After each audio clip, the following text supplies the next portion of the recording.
Hello, my name is Benjamin Hart. I'm an American attorney and the Managing Director of Integrity Legal here in Bangkok, Thailand. As the title of this video suggests, we're discussing the K3 visa. For those watching this video who want some more broad information on K3 visas, video probably is not for you. It's very specific to K3 marriage visa applicants, usually of a Thai nationality, processing out of the U.S. Embassy here in Bangkok, Thailand. And one form that is central to processing a K3 visa through the Department of State is what's called the DS-160 form.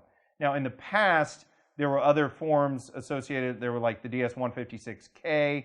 There were other forms that we dealt with when processing a K visa.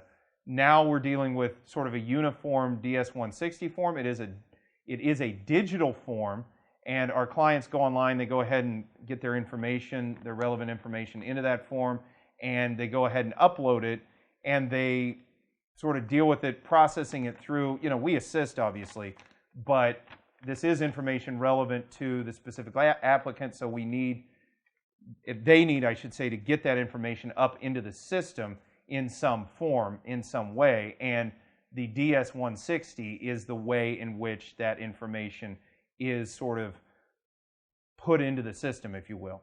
And this should not be mistaken with documentation pertaining to sponsorship of a K visa, in this case a K3 visa applicant.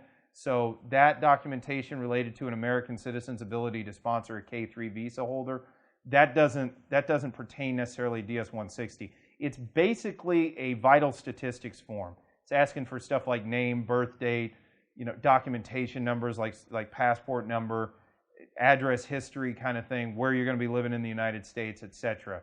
So it's pretty relevant. Now, they have added in recent years, they have added requirements for things like social media information, and that's kind of a recent addition. But that being said, the form itself, it's not that big of a, how do I put this?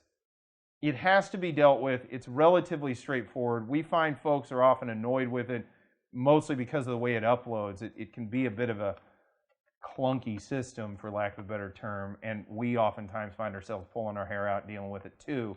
But the thing to take away from this video is it is necessary for the K3 to process, to deal with the DS-160, and those cases that are processed through the U.S. Embassy here in Bangkok, where you're dealing with a K3, you're generally going to need to deal with the DS-160.